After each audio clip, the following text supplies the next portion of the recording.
Board of Education, working session to order. Paul, we have a quorum. Madam President, you have a quorum. Okay. Next item is National Association of State Boards of Education Annual Meeting. So this is really an opportunity for the members and for me to talk about some of the things that we learned at the NASBE annual convening. That was a couple weeks ago in October. So I don't know if anyone wants to, Karen, do you want to talk about some of the sessions that you attended, or Joe, or I could do the same? Okay.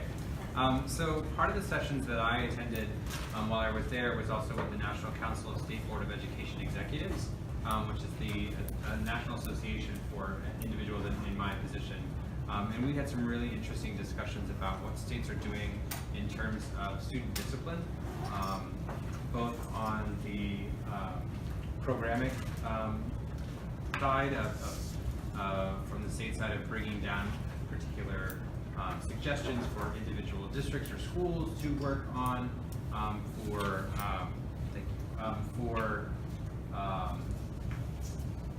discipline issues, but also on the tracking issue, making sure that the information being reported is done at a statewide level that can be tracked and monitored for any types of issues of equality or equity in terms of individual students. In the second session that we actually worked, we talked about, I actually helped lead in terms of our work on teacher retention. Since we have issued that report from Mary Levy recently, I brought that to the attention of my fellow executives to talk about how we did that and how we decided that this was a good project to do. And we also talked specifically on the state issues about what the states have been doing to attract and then retain their teachers. A number of the states have programs that are not incredibly applicable, frankly, to the district. In terms of, for instance, our friends in Alaska have schools that only have 2 teachers for the entire K through 12, and are often 200 to 300 miles away from the nearest town, and have, that is only reachable by plane. Folks in Colorado and Kansas and Nebraska have also similar issues with rural education and keeping teachers in these areas because their salaries are fairly low, especially in comparison to our salaries. But the biggest issues for them is making sure that there are opportunities for educators to grow into communities. And so that means things like home ownership, debt consolidation or debt forgiveness programs, and issues like that are some of the things that a number of states are working on, trying to figure out how to leverage that information. And one of the things that we talked about as executives was how do we, as a group of states, through NASBE and through some of our other organizations, coordinate some of these efforts so that we're not just poaching teachers from state to state, but really helping to develop a growth pipeline of teachers who are interested in coming to the classrooms and being in the classrooms for a significant amount of time, and also then have similar skills that we're seeing as necessary throughout the country, rather than individual states working on this problem sort of in an isolated way, which I thought was really interesting and helpful. So hopefully we can work with our colleagues at other state boards to develop some ideas on these issues, and I think some of our work is certainly more advanced is the wrong word, but we are doing more on these issues, I think, than some others, and I think that's going to be helpful for us to be leaders on that. I honestly don't. I know we did one session on school leadership, and we're talking about creating a leadership pipeline and how leadership is not just the principal, but the teachers and the students taking responsibility for what's going on in the classroom. And they had some examples about one state did not let a teacher in the classroom their first year alone, that they had what do you call it, well qualified teacher working with them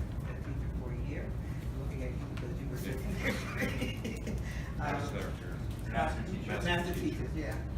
Working with teachers as they came into the building and helping them to navigate that first year and to learn how to deal with students who have behavior issues or whatever, and that they did not send children home for behavior issues. They had in-school detention areas or in-school areas where they could work on their problems. They also had additional staff that was dedicated to working with the mental health and the disadvantaged, try to minimize the trauma. So the model, I can't remember, you know, the state of the model? No, okay. Off my head, no. Yeah. So the model, it was a great model because one of the things that we know and that we've learned as a board is that a teacher is not really necessarily learn how to teach in college, and that they need that reinforcement and that motivation and that support to become an effective teacher. And with this model, they had support from the very first day they stepped into the building, learn how to navigate the different issues that they were finding in the classroom. And I thought that was that was something we're not doing as well as they are, but I thought it was a really great model for us to look at. Yeah. So, are we gonna do some more on this in terms of presentations, programming at our board meetings?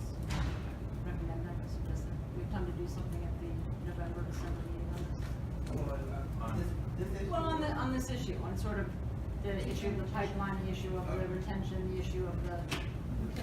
So we could talk about it in a second, actually, on the next agenda item. Oh, I see, we're just on the So- next one. Yeah, so I, specifically on the teacher retention pipeline issue, I think it's big enough that we need to talk about it separately. Other things on NASBE or in general?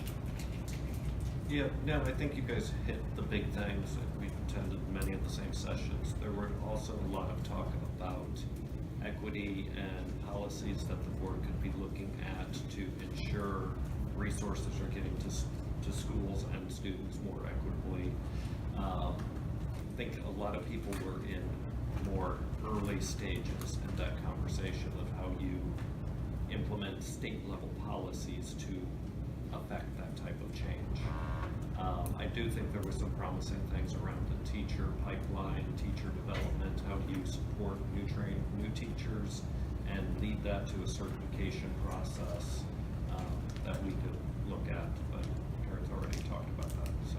Yeah, and just to piggyback on that, equity is defined differently in every state. So coming up with a common definition of equity is something that they're looking at. Well, a definition of equity that can be used across multiple states is something that they're looking at. Okay, because equity doesn't mean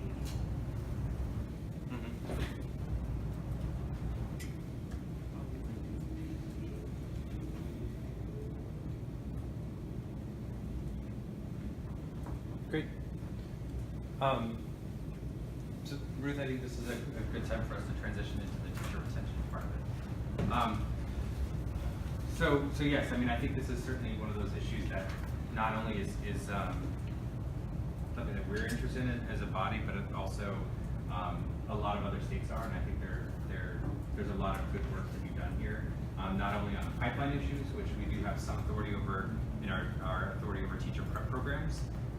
It's my well, based on our look at the historical data, I think the state board has only authorized a teacher preparation program once in its history, in the last 10 years, and that was with Trinity University. We did that in 2007 and have not done it again. So I don't know what the levers exactly are on how to work on that issue, but it is something that we're sort of looking at and that we should probably take a stronger look at in the future. But the other part that I wanted to talk about specifically is, Ruth, and I talked with you prior to this, but the Empower Ed organization and the state board are going to be partnering to host a teacher retention forum. In your packets, there's a draft agenda for that forum and some ideas of the guests that we have invited to participate. The forum's going to be on November 28th from 6 to 8 p.m. We don't have a location yet, although I am working with Walker Jones to host the event there. And the concept is a little bit different, I think, than some forums.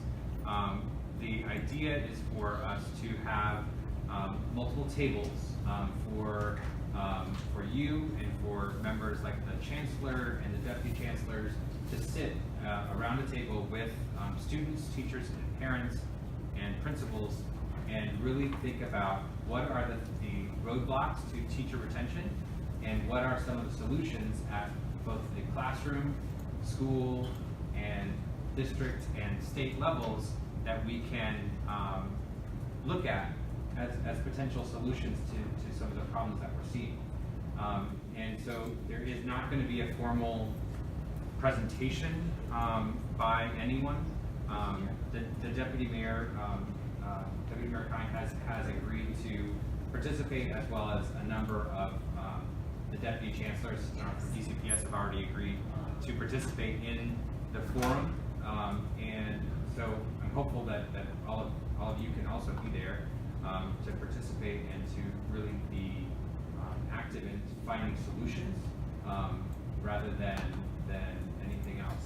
We have talked, Scott from EmpowerEd and I have talked a number of times about grounding everyone who is there in the right in research prior to having the conversation.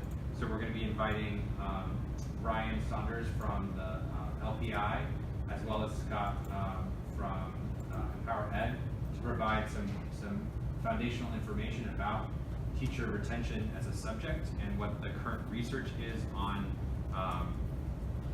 having teachers in classrooms for X number of years and what the impact is. And then we'll have that information then available for all of the tables as well for them to review as they're talking. But the largest part of the agenda is actually going to be working group meetings. And what we mean by working groups is the board members, chancellors, students, teachers, and principals sitting at a table and really thinking about what are the potential solutions for the teacher retention in the district. And we're going to have some draft questions, which we've started to put down some initial thoughts of the ideas and things and thoughts for the folks to at the tables to talk about. But I also want to know from you, what other questions do you think we should be sort of prompting them to think about as part of the discussion? I don't have different ideas for the questions. I want to look at it more, but they seem Please. good.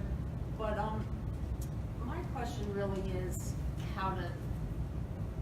so what comes out of this? And I say that as someone like everybody else here. The way everything happens in DC schools is every different organization, DCPS, the DME, the people working on the master facilities contract, everybody has a forum.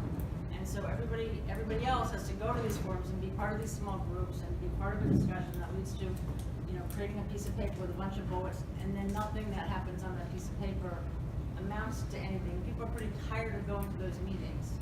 And I'm worried about us becoming another place that's having another meeting where we facilitate these nice meetings and nothing happens. Yeah. And I guess I want to just make sure that we're going somewhere, that we're meeting somewhere, that either there's some commitment from the people who are going to be at the table from the operational groups that they're going to do something, or and it also could be the first step towards we're going to do a more serious research project, that this is going to create some questions that would allow us to do a serious set of focus groups or polling.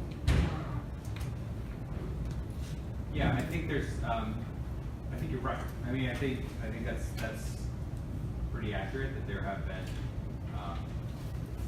There are a lot of meetings and not a lot of action on a number of subjects, not just in education, but And not action that's responsive to the people at the meeting. right. I think my intention, and this is one of the things that I also wanted to check in with the members of the board, is what are the right steps then after? After we do come up with some recommendations and solutions coming out of this meeting, I think that's when we have to figure out what is the next part. Is it writing legislation, which, you know, I can do, you know, we can take the recommendations and put them into legislation. The state board has the authority to submit legislation to the council for consideration directly. So we can do that. We don't have to wait for another organization to do that for us. If it's a matter of we need more research or data on certain issues, we can do that. We can do both. We can start calling for, you know, we can have additional hearings to talk about particular parts of the issue. We can start delving into the teacher prep programs and figure out what are the things that we want to see in teacher prep programs. And maybe that's one of the ways we start, is adopting, you know, a sort of guidebook on teacher prep programs for what we expect to see from our teachers. I don't know, and I think that's the part that I'm hopeful that not only the forum, but the discussions that you all will be having at the forum and on our future public meetings and working sessions can help us determine what the right steps are. And I think, yeah. Does that make Yeah, Makes so sense. it's, so partly it's help determine our next steps, but it also, I think it might be useful to say this in the course of the recruitment, is that it may be to sort of firm up some, I mean, if we had an idea of doing, say, a more formal poll or set of focus groups to firm up the kinds of questions that we want to ask, or the issues that we want to raise, or help us try to figure out what kind of legislation would be appropriate, if that's the appropriate vehicle. Right. Yeah, I think you're right. I think making sure that information is clear and consistent from the beginning is going to be important. And you know, this forum will be open to the public, and so we hope that members of the public will come and participate as well, especially those with interest in this area.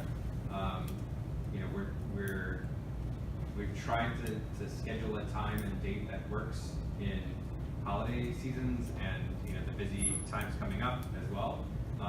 But we also don't want to lose any of the momentum that the state board has done a great job of creating on this issue. And so, you know, there will be additional opportunities for us to work in working session as well as in public meeting on parts of this or the thing in general or however. But I think there's certainly some great momentum here that we need to capture while we can.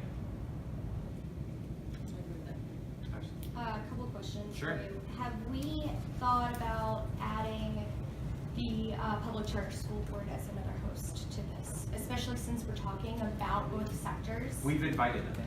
Okay, so invitations have already gone out to all of these. Invitations have gone out to DCPS, PCSB, OSCE, DME, WTU, so pretty much everyone on this group, and we actually talked about it at the Student Advisory Committee meeting yesterday about making sure that they are come and are participatory as part of the student groups. So yes, and it's not just, sorry. No, go ahead, please. It's not just the leadership, it's the folks who are actually making the decisions sometimes. Right. So we've invited the Director of Human Capital at DCPS. Okay. We've invited some of the folks who work at PCSB in the schools who do these types of hiring. Exactly. If we're going to be talking about both sectors, we should definitely have Absolutely. both sectors represented here. The other thing I want to talk about is, so how many people are we expecting? That's a great question. I don't know. Because we don't have a location, we haven't sent out an Eventbrite or those types of invitations. The invitation has gone to 25 people, I believe. So if we assume that they come, so that's 25. We have the Student Advisory Committee, which is another 10, 15. We have individual folks from Empower Ed's Teacher Advisory Group that have already been identified as a good, strong cohort of folks to start bringing the teachers to the discussion, which is probably another 20 or so, which brings us to 55. The 8 board members brings us near 60 something. We'll have staff on hand to do those sorts of things. So I'm hopeful that we get around 100 people in the room to have the discussion in groups of 8 to 10. I'm just nervous because it's 3 weeks away and we don't have a location yet, and we don't, so, Yes. so that's, and this is the first we're hearing, you know, the board is hearing of it, so that's why Yeah. I'm a little nervous. The other thing is, when we're talking about teacher prep programs, we're also including, I'm guessing, principal prep and mentorship programs as well. I know I gave you guys a bunch of that information offline. So I think we definitely need to be talking about that in every respect going forward. Yeah, I agree. Maybe there was stuff out of the principal's poll that the auditor just did this. That's a good idea. Support of the principals, or there's some. Yeah, we'll look at that. Thank you. Yes, the timeline worries me as well. I'm nervous. I was actually hopeful that I could have confirmation from Walker Jones today. I know they're working on it and trying to make sure that they actually have that they can frankly get the tables from the warehouse for us to have the event, but it's hopeful that that is the location. You know, since several of these groups are teachers and principals and people who work within the school, have we thought about perhaps moving the time, shifting it up so they can come straight from school or straight from work? Yeah. Yeah. 6 o'clock. I mean, It's tough. yeah, It's tough. Yes. especially dealing with traffic and no matter where you are. Some of those logistic questions I was actually going to get to, so that leads in perfectly, and it kind of ties into our discussion on rescheduling with the acting deputy mayor for education as well. So one of the things that I wanted to talk with board members is it is 6 to 8 p.m. and so that's a difficult time. So some of the logistics that we need to talk about are providing food, providing childcare, providing translation services. I'm assuming we're all in agreement that we need to do the translation services and interpretation services if needed. It's just how we operate generally. But the other two issues are things that we haven't in the past necessarily always provided, but it's something that I would ask the board to consider if we can do that. Is it I can possible? identify the funding if we need it. Is it possible to get outside funding or sponsorship from another group? Or could Probably. Empowered Ed do that? I will need to ask them. It's hard to get the approval for the donations within a couple of weeks. It usually takes about a month because there's a process that has to go through the mayor's legal counsel division, even when they're as an independent agency to do a donation. Sometimes it can take some time, and that's what I would worry about. But I can certainly look at that. Okay. I just have one question. Sure. This is a great idea. I'm asking, and I'm thinking, are we rushing? Especially right think- after Thanksgiving. I know.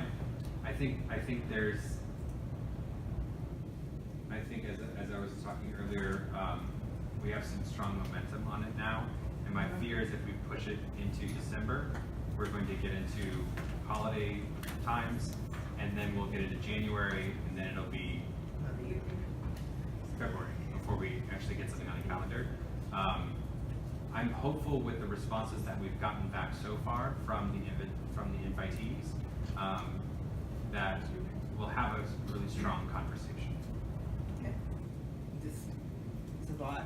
Yes, To be done. it is a I lot was to be gonna say, done. we gotta go now. Yeah. We are, To be we are, done in and a short period of time. and I want to also thank the staff for being willing to kind of come along with me on these types of things. To put together another meeting in 3 weeks is a lot, and they've really been doing a great job. Yeah. Are you looking for like outside people? Yes, so the public is absolutely invited. Like I said, we were hopeful to get a Eventbrite ready so that we could send it out so for people to register so we know about how many people to come. I was hopeful to get that out this week. I think it's going to be next week before we get that out, just based on timing. So we can, yes, so we can announce. One of the reasons we're talking about it today is because it is, we recognize that the timing is not great, but we wanted to make sure that at least the day and time. Can you send a save the date out? Yes, Yeah, that's a good. Yeah. we can certainly look at getting that done for the next couple And I days. assume your co-sponsor feels like it's a good idea that there's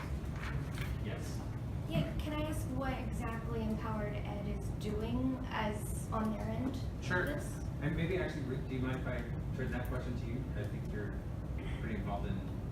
I'm on the advisory board. I mean, I don't know specifically what they're doing. I mean, they're working with a lot of teachers on a lot of issues, so they're in touch with a lot of people. So I think if they have a sense that there's a lot of people that would like to participate, I would trust that judgment. They Well, also. I just mean like in this event specifically, Sure. it looks like we're hosting basically, and They- from what I'm just hearing from John Paul. So, no, I mean, Empower Ed, so Scott and I have been working pretty closely on not only the design of how it would potentially look, but the guest list and those types of things. And he's offered to help manage the Eventbrite and do some of the logistics work as well. It's just me. We'll have access Yes, to all of yes. those names and emails. Yes. One of the things to look at, they actually have on the Empower Ed website a page on teacher turnover with lots of stories and anecdotal evidence, but also some strong research that they've been doing as well. And so we're going to be looking at that information as well. Like, for instance, they have our turnover report listed on their website, which is great. So they've looked at it as well, and we're looking at the effects of teacher retention on school morale and on individual teacher morale as well. They've done quite a bit of research. One other thing. Sure. I've been busy, as many others have been, but, you know, the Washingtonian had a big piece on teacher turnover. Yeah, Did you see? in fact, that piece was actually in your packets in October, the October 24th event, because we agreed. It was a fantastic piece. But I wonder if there's some usefulness in bringing that writer, bringing some of the teachers that were involved in it. I mean, again, I haven't really gone through it, I don't know, but I think it's a big deal. They're on the Empower Ed list. Okay. We agree. Great. If you guys think you have the capacity to do it. We're working on it. We're working on it. Did you answer that? It's quite ambitious. Well, the time limit is important. Yeah, it is. It is not always the best time, but if we wait for the best time for everything that we do, we will really slow down our entire ability to be effective and nimble. So we appreciate you working, and the staff working, the team working, on that. Are we looking at library locations, or are we looking at? Primarily in schools. Okay. Based on the number of people, we're looking at schools that, we went through, frankly, the data from the teacher retention report and identified a number of locations that we thought would be, Got it. helpful for us to talk to. And of course, we've invited all of the staff and principal from that school to participate in the discussion. And I'm guessing that, I just want to be clear on our internal processes. When folks testify before us on issues like this, they automatically get included in our email list, and so they will all be informed that this is happening. They do, as long as they sign up and indicate that they want to be on our newsletter. Got it. Okay. Great. Other questions related to this? I also just want to express appreciation for you being willing to jump on it, to all of you. I mean, I think, I agree with Jack, they're trying to jump on that, I think it's great, and Thanks. it's a great job. Thank you. So willing to help. So working on the next item related to rescheduling for the Deputy Mayor of Education, his confirmation hearing is tomorrow, and he's indicated that he would like to come back and meet with the members of the state board in the next few weeks as well. And there are two options that I've sort of identified based on just initial thoughts, but I wanted to hopefully have at least a majority of the members here to talk about, to actually break out your calendars and figure out when the right date works.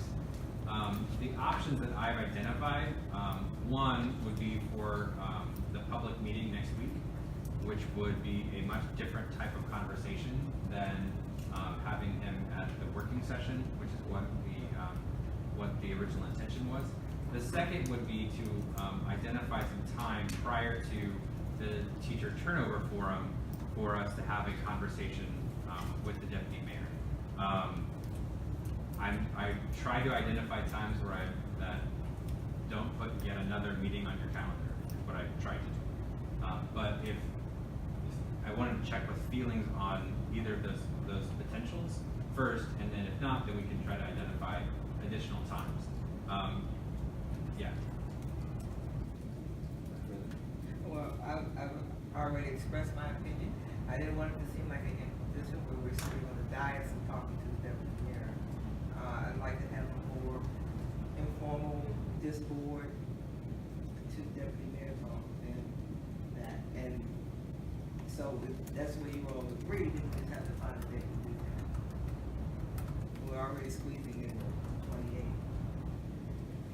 You want to do it in November, we're gonna have to squeeze. It's your decision. Yes. Do you guys already have a few dates in mind that y'all like want us to look at? Well, we don't have a few dates in mind. I was told that when we pick the date that we would be here, then I can't, I don't control the schedule, so we have to give him a few dates or other dates. I would suggest that we, the dates that's going to be for us, and that's not one or two. I tend to have a more flexible schedule than a lot of people, but I would also look at that first working meeting in December, because that's all Yeah, on yeah, everybody's yeah. calendars. Have we also thought about adding in any of the new board members to that meeting as well? Since they'll be working with you. I mean, until they're sworn in, it would be sort of inappropriate for them to be part of the official working session. They can be here, but They could be here, certainly. I think we want to make sure that those folks do know, and I think, correct me if I'm wrong, but his confirmation hearing is tomorrow. When is the committee and then when is the council voting? I don't know that they have scheduled the vote as of yet, but I can check while you guys continue to discuss Well, I that. was just wondering if the December working session would mean he would be meeting with us after the vote versus prior to the vote, and whether that makes a difference to us or to the constituents we serve.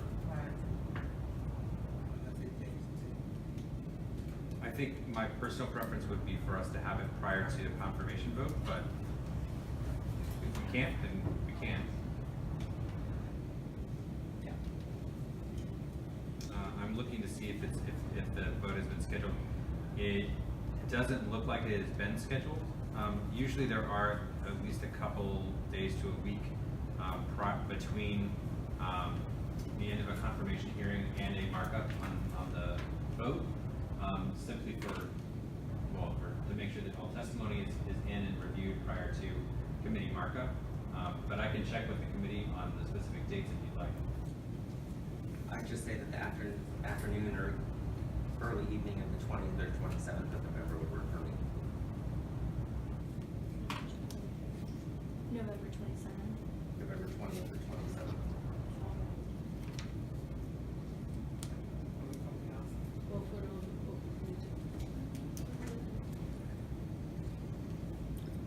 Both days work for me, yes. Laura, do you have conflicts on the 20th or 27th?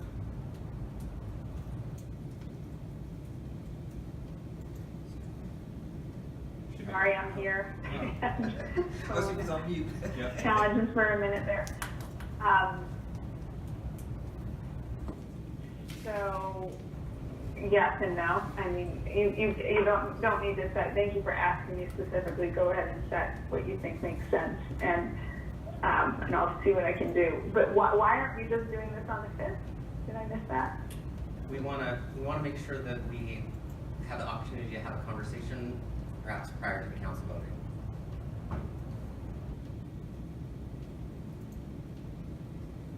Do you really think that matters? I think my constituents would just like to know more before the vote. yeah, I agree. I don't know that it necessarily matters one way or another, but if we have the opportunity and his schedule allows, I think it worked great. Yep, and if not, we can go to the 5th. Yeah, my vote would be for the 5th. I'm happy to do it. Okay. Does potentially, just to offer one more thing, does the time right before the teacher forum on the 28th also work from say 5 to 6?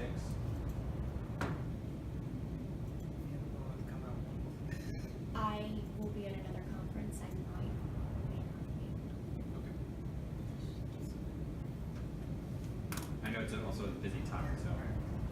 Okay, I will check with the deputy mayor's office and see if we can lock down one of these dates and times as soon as possible so that it can be on your calendars. Thank you. All right, any updates? Ashley, you want to do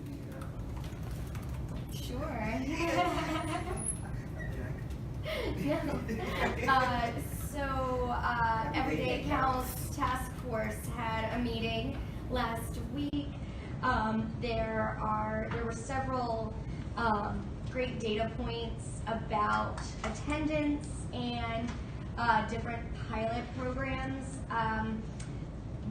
that the mayor's office is doing. Three updates for you.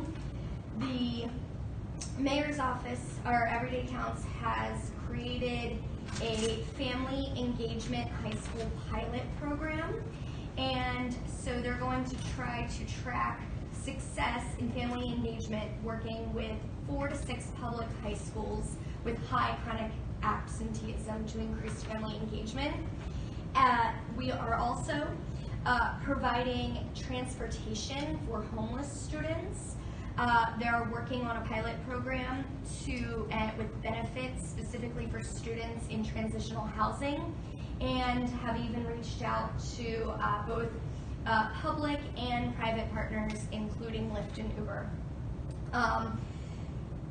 Also, they are working with a Safe Passage program and collaborating with the East of the River Family Strengthening Collaborative to present during Safe Passage times, especially on the Minnesota Avenue pathway, making sure that these students have a safe access and making sure that these students can get to school and get home from school very safely. There'll be more adult presence out and about along those routes. And then not only that, they've also put out an RFP to create a community and family engagement summit on Safe Passage for next year. They would be awarding a $25,000 grant for a community engagement pilot from January to July in 2019. Also, we talked about health, safety, and school attendance numbers. They gave out this very handy dandy flyer with a lot of great information on violence, homelessness, economic need, and health conditions. If you guys are interested in any of the facts, figures, or statistics, I can definitely make a copy of this flyer or send it around. So there we are. Next meeting is in December. Can you share a little bit more about what they mean by family engagement? What is, at the high school level, what does that look like? So they didn't really go into it too in depth, but right now what they want to do is support a partner with a track record of success in family engagement, so a high school that's doing really well with family engagement, and model that into schools with high chronic absenteeism and try to see what they can do by partnering schools together. They want to focus on building an evidence base on how family engagement works, and they hopefully plan to kick this off in December. Thanks. Any other questions? I just want to piggyback on the first meeting, the advisory committee meeting. Okay. They realize that family engagement is important, and one of the issues when they announced that high school engagement, parent engagement thing, we talked about the fact that most high school students whose parents have not engaged prior to high school will be hard to reach, and that we needed to look at starting that engagement much earlier in the process, because it's a little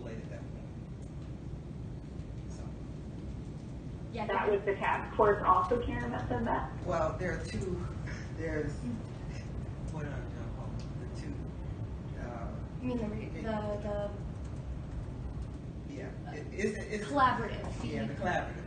Cross-sector? Cross-sector collaborative. Collaborative, that's where all the, agency heads and, meet prior to the other meeting. Got it, thanks. Great, thank you. Written. Committee update?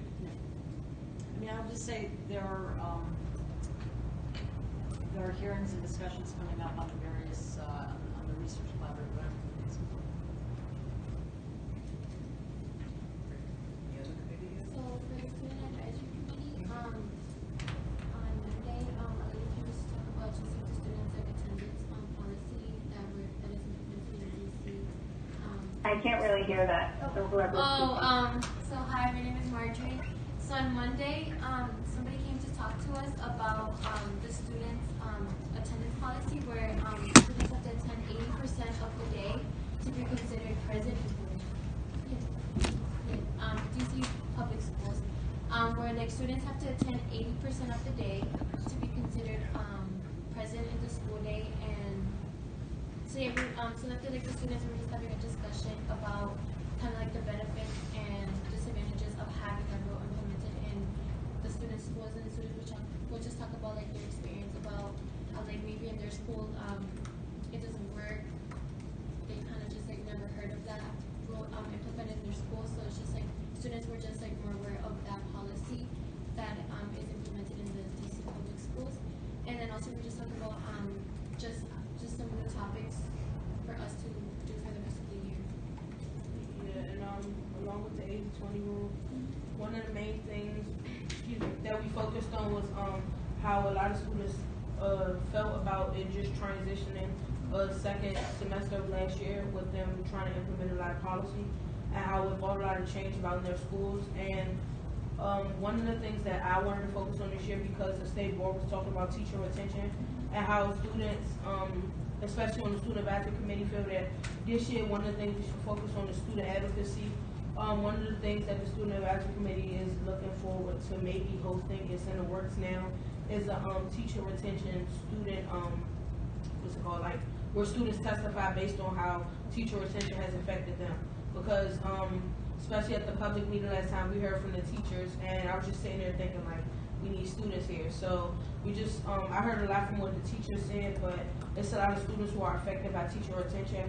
For example, when you talk to a lot of kids at Blue, a lot of them have lost trust because we lose so many teachers. So we just want to have the conversation be heard with students, and we're looking forward to bringing in students from all schools and maybe hosting that panel. So. It's great. Yeah, it's a great idea.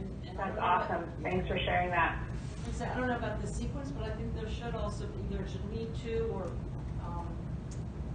the same kind of public hearing we had on retention that would either be just students or students plus other people as well. That would be great. Just a quick question, as the teachers leave, or any other schools, and students, because you are an outspoken person, do you actually communicate with that teacher, or have you tried to I communicate? have to some of them. While teachers testified, and some of them said they did because of impact and things like that, some teachers have left Baloo because of the environment, and we know that it's I'm not gonna say it's obvious, but at Baloo it's a tough school to work at. It's not the same kids that you would just see. Some students go through a lot and they just don't know how to let out their emotions and stuff. So we had a lot of first year teachers and some other teachers who they didn't like their environment, so they left mid-year, and that took down our percentage in terms of teacher retention and things like that. So. I mean, from my perspective, being in a charter school, it's not as common as like many like DC public school students like say. But in my school, like there have been some teachers like leaving, just like especially like in between like the school year.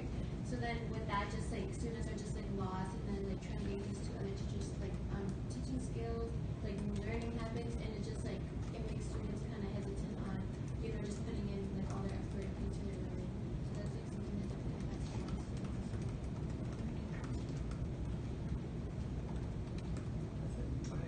do want to note actually one more thing, if we can go back for a second to the safe passage work. Faith, the student advocate, sent board members, I think on the 25th of October, information about their new safe passage toolkit. So I can send that information back to you again. They're doing some really fantastic work on this.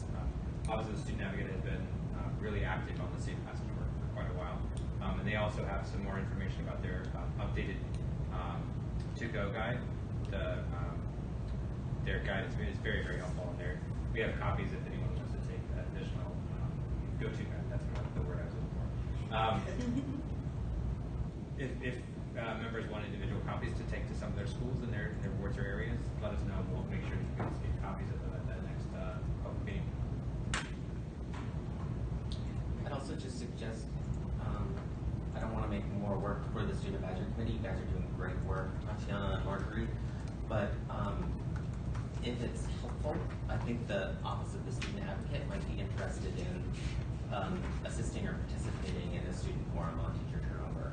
I think that would be a great way to help our office continue to work well together. Yeah, we were gonna like try to include them, but at the meeting we talked, and outside the meeting, I talked to like students in my school. They were like, most of them will be willing to testify and stuff, but most of the time when they see like people in suits and stuff, Yeah. they're not willing to talk, and they're just like scared to talk. So we were looking for like to partner up with people to get help and things like that to help plan it, but for it to be like student led and like mainly student focused. That's why we were only looking for students to testify. Yeah. Partnering. They might be able to have some logistical help or something like that. But if it's a sequential where they Yeah. testify in a more closed, supportive session, and then some of them decide they want to take it to the Maybe it's public meetings. You know, that's something to testify to the staff, but they can assist you with materials and information that you probably wouldn't otherwise have access to. And I just got a note from Faith that says she thinks it's a wonderful idea and would love to work with you guys. She's watching on Periscope. Yes, I know she's doing a great job. So. Indeed. Yeah. On governance committee, we're on to next. We are busy working on onboarding, making sure that we can onboard new members efficiently and make sure they understand our role and what we do and what their role is and how the board works, all that sort of thing. So that's a priority for Karen and me and John Hall. We will make sure that we get everyone in touch with everyone moving forward, so we can start building relationships and develop work styles together. The second piece, this can maybe even be a part of the executive director's report on the vacant staff position and the ombudsman. Sure. So we have completed our first round of in-person interviews for the administrative support specialist position. We're hopeful to, once next week, we will be meeting as a staff to talk about the individual candidates and figure out what the next step is in terms of checking references. I'm still hopeful that we'll have someone in position that can start sometime early December, which will be fantastic for us as a group. As you know, having a smaller staff, it is pretty challenging when anyone is out, and so Deborah has actually been doing a fantastic job of keeping in touch with us and helping us along the way, which has been above and beyond what she is required to do, certainly, but it's been very, very helpful to have her continued support the agency, which she certainly has done and definitely cares about making sure that we continue to succeed, which is great. On the ombudsman position, we have so far received a number of resumes on that. Faith and I are doing a first search through the resumes to make sure that the candidates meet all the qualifications and those types of things, and we intend to continue with that process. The position has been open for about 15 days, 20 days so far, and we'll be closing on the 17th, which is a week from Friday. So please feel free to send it out again to all interested parties Yes. Did we all get it? Could you resend it? Sure, no problem. Yeah. So it's been, the entire time it'll be live is 30 days. And so once that is completed and Faith and I have a chance to go through the first screen of applicants, then we'll work on the next part, which is phone interviews, then in-person interviews, and then bringing some candidates to the board for consideration. Faith and I are both committed to making sure that we have someone in place as quickly as we possibly can, but we also want to make sure that it's the right person, not only for the office, but for the board and for, most importantly, for our residents and students. And so we're going to be working hard to make sure that that happens, but that's sort of where we are in the process. Question again. Sure. Because of the way that the legislation has been interpreted. So if this person comes on, say, in first part of January, they will be interim until February? No. Well, so yes, the term would be, the board would appoint someone to the remainder of the term until February, which a new term would begin then. And it only requires a single vote when the resolution is written in a certain way. And so you will appoint the person once for the remainder of the original 5-year term, and then a new 5-year term beginning February of 2019.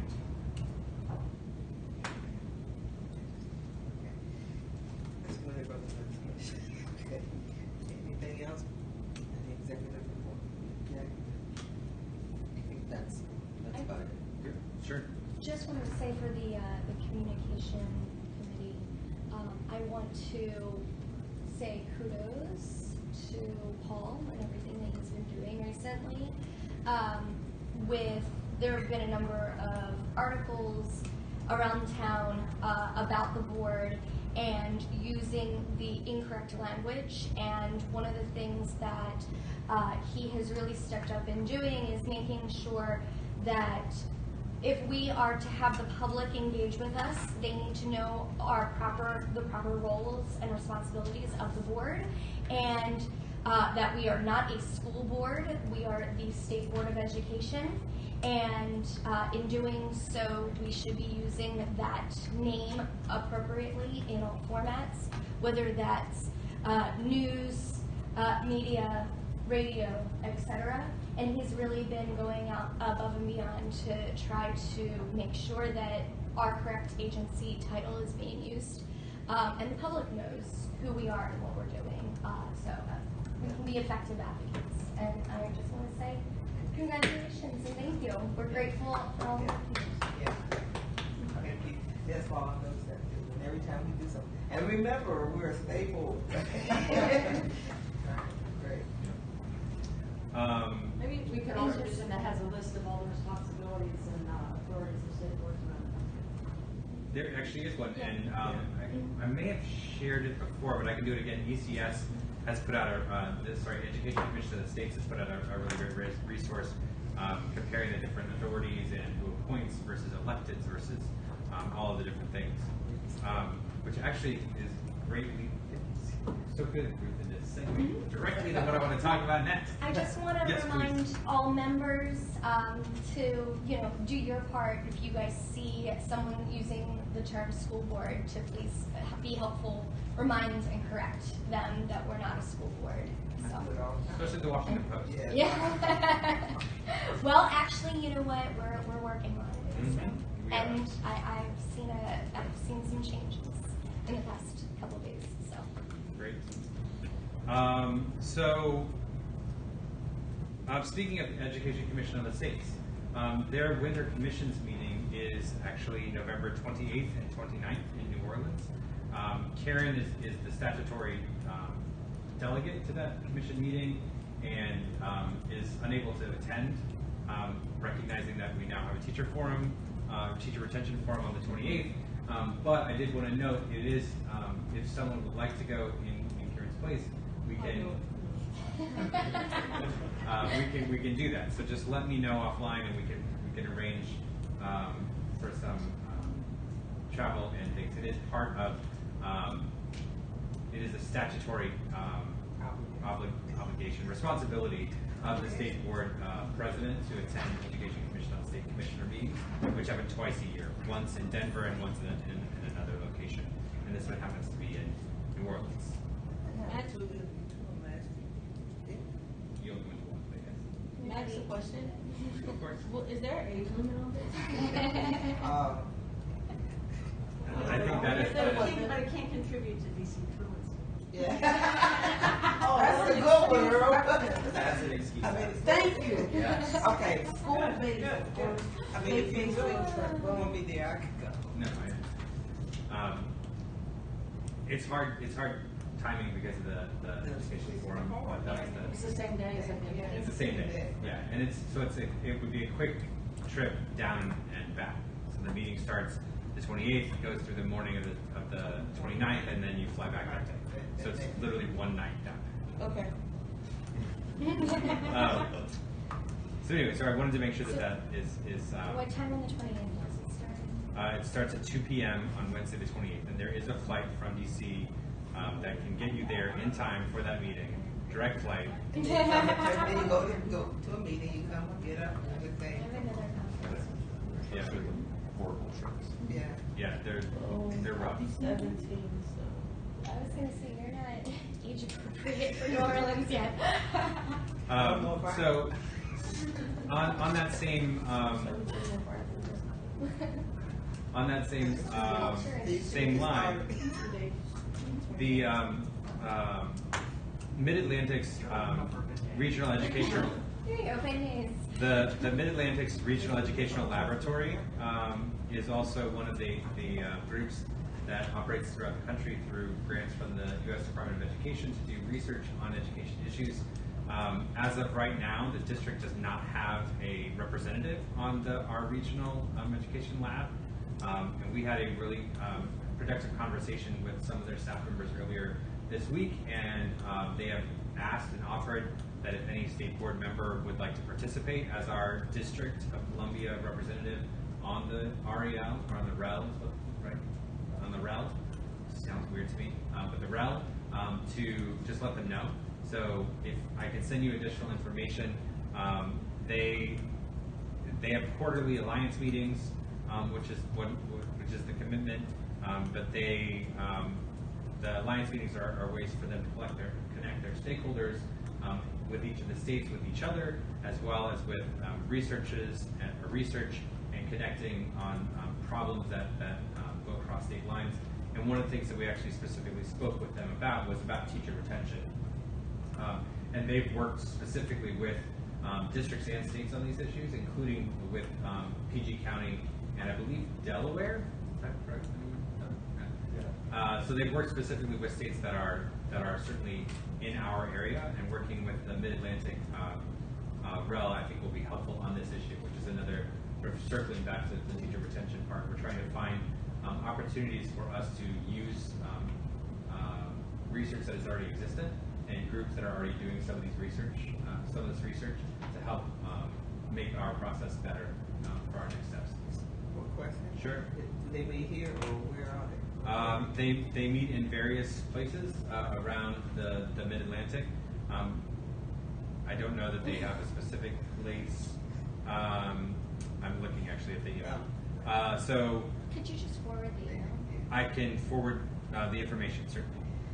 And if someone on the board becomes part of that, is that that's an expense that we have not budgeted for, or do they cover the expenses as well? I can check that as well. I don't think it would be, I don't know if the grant funding covers that or not, and so covers the commissioner's visits to this. I can certainly check that. That would be something. Other questions on the REL? Great. Next question. For those who did go to NASBE, please make sure that you get your reimbursement requests to me for per diems and things within the next couple of days, so that I can try to figure out how to file that paperwork since the board's not here. I do have the information from some members, but if you did go and would like reimbursement, please let me know. If you were unable to go on the trip and did receive a per diem check, please make sure you give me that check back so that I can bring it back to the treasury, rather than having that check sit out. Because the way we do per diems, you know, we have to do them at least 7 days prior to travel, and so if folks weren't able to go on the trip, per diem checks had already been issued, and so we just need to make sure that we get those back to make sure that we are good stewards of government money. One of the things, so next on my little agenda, I promise I only have 3 or 4 more things, is on our FY 2020 budget. So as you know, the board has approved a need for appropriations in July. Sorry. In regards to the per diem check, Sure.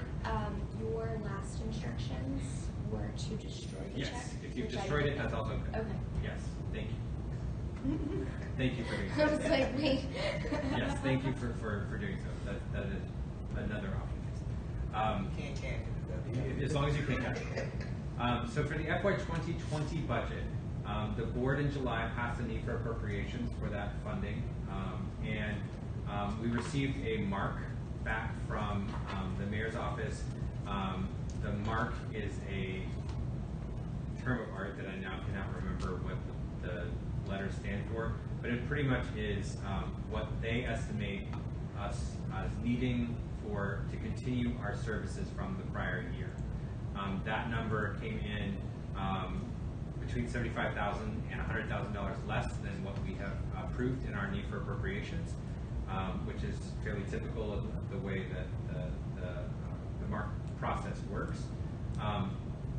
So next Wednesday, Faith and I and our friends from the Chief Financial Officer's office will be meeting with the mayor's budget team to go over the mark and what our need for appropriations is. We have, again, requested, as usual, that the mayor provide the full need for appropriation dollar amount to the council with any recommendations that she has, which is our interpretation of our budget statute. And I don't think there's any reason to think that that won't happen, but I will keep you updated as things progress. I want to can I jump in? Of course. Background on behalf of our colleagues. Sure. This is an issue that John Paul has worked on for 3 cycles now, 4 appropriation cycles. The law is very clear. We provide our need for appropriations. The mayor includes that and any amendment or suggestion of other funding in the transmission to council. That has not happened in the 6 years that I've been on the board. The mayor gives us what budget, whichever mayor is in power decides is what is appropriate. John Paul has been working on this fervently for, again, 4 cycles, and is continuing to push the administration and the appropriate offices in the CFO's office to follow the law. Yes. To be fair, the Mayor Bowser has, after the end of the MARC process, generally funded the agency to what we have identified as our need for appropriations, and that is something that did not necessarily happen under previous mayoral administration. So I do. We appreciate that. Yes. Absolutely. Yes. And so at the BRT meeting, which is the budget response team meeting, I think, was what the meeting itself is called. The deputy mayor will be there with some of the budget folks who have been incredibly helpful in identifying funding. And the folks that usually attend that meeting are our executive director, our president, our ombudsman, and our chief student advocate. Generally, correct. Yes. It's a pretty boring. It's boring. No, it's technical. It's very dry. It's very dry. But I will make sure to get you the information from that meeting afterwards. If for some reason that the funding level does not come to the level of our need for appropriations, it will require a number of cuts to our programs. About 60% of our program budget will be eliminated. And some of that is because of increases to our salary section are required, and so we have to cover that somehow. We also, as you know, have additional costs for DCHR, OAG, or excuse me, DCHR, Octo, and DGS that were previously not budgeted for. And so because the FY 2020 mark is based on the FY 19 mark, those were not included in that as well. And so there's significant funding that would be lost in our program funds if the need for appropriation is not fully funded by the mayor's office. So that's the update for that, and I will continue to as always, keep you updated on that. Related to that, the mayor's office is working on, I'm trying to find the email again, I apologize, on what they're calling the 4th annual accountability report. And they've asked the information for this went out to all cabinet agencies, and we're listed on that website as a sort of cabinet level agency. But the report, according to the email, will lay out progress your agency has made over the last 4 years for district residents, businesses, and visitors in terms of the mayor's priorities. So the question that I have for you is, should the state board participate in this process? My recommendation would be no, but I wanted to check with you since it is something that is an official District of Columbia report before we do. Okay, so why do you say no? I don't think it's appropriate for an independent agency to be part of a report that has to report on the mayor's priorities. Before other discussion, other independent agencies are participating. PCS, the Public Charter School Board, is participating in this process. They're a little bit different. Those are under the mayor's control. Right, PCSB, the members are appointed. So I just wanted to note that.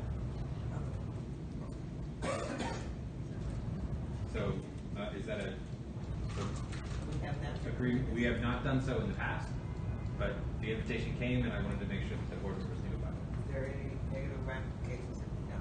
No, we're not required to participate. We have forms we can vote on this, or we have to wait? I think if it's sort of an agreement that we're not going to participate, then we don't participate. Great. One less report I have to write. We're already down a staff member and you guys are already overloaded. We don't have to do it. It's okay. Great. Thank you. We appreciate that. I appreciate that. So I have two quick things, and these are not necessarily things of action. These are informative. One of the things that we have noticed, or that I have noticed over the past couple years or so, has been the rigidity of our bylaws and the lack of having some of the information that are in our bylaws into procedures that can be more easily adjusted. What I would suggest is that I start working on revisions to our bylaws that would remove some of the rigidity of our meeting agendas and put those into procedures and policies of the board so that we can more easily adjust for public comment, for instance, for items of timing of particular questioning, those types of things. I would not be able to have any types of drafts for this done until the new year, but I wanted to get some initial thoughts. Yeah. Okay. Great, then I will start working on that.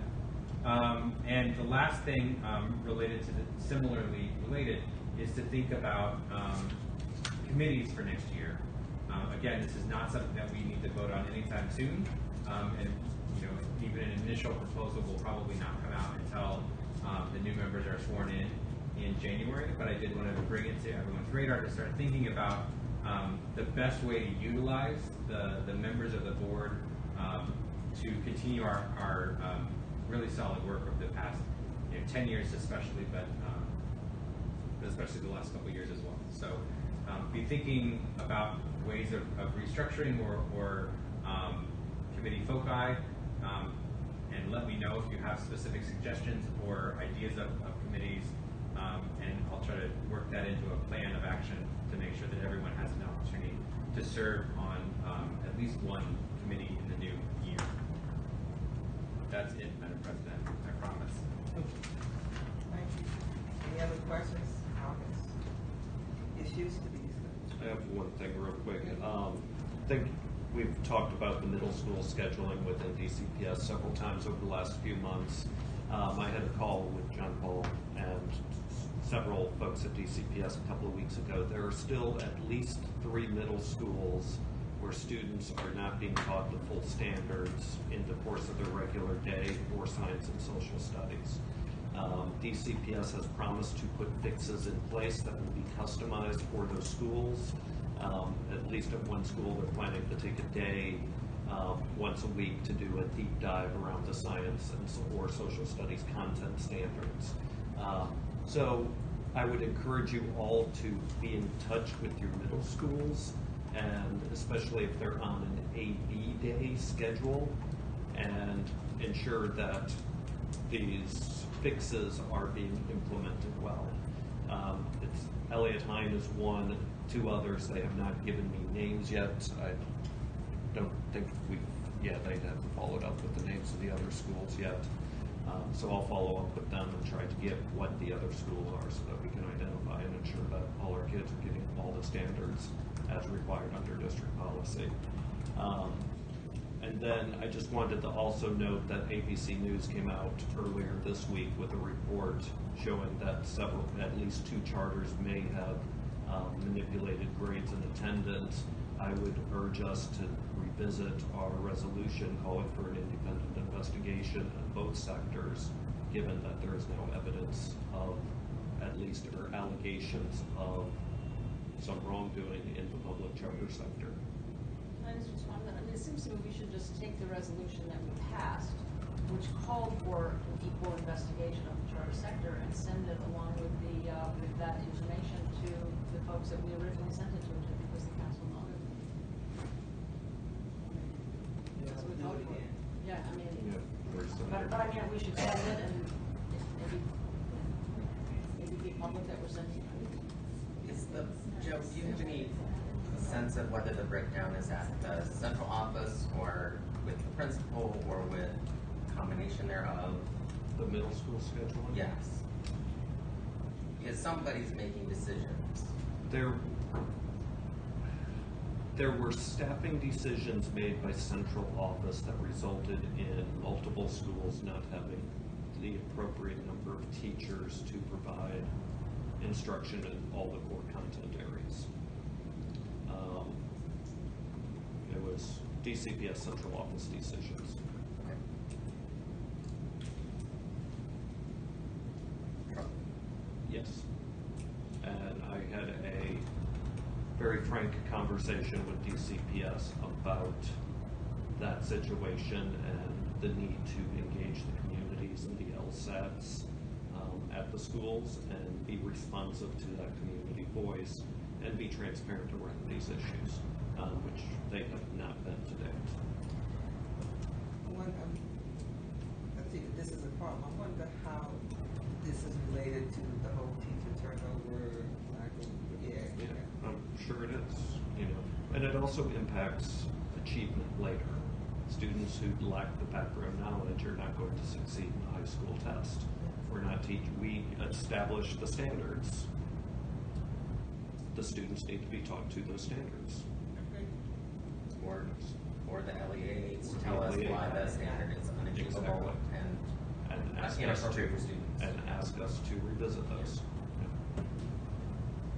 We're happy to have those types of conversations. Absolutely, and I relate that as well. Thank you for taking me on that. Okay, is nothing else? It is 6:17, and this meeting of the State Board of Education is officially adjourned.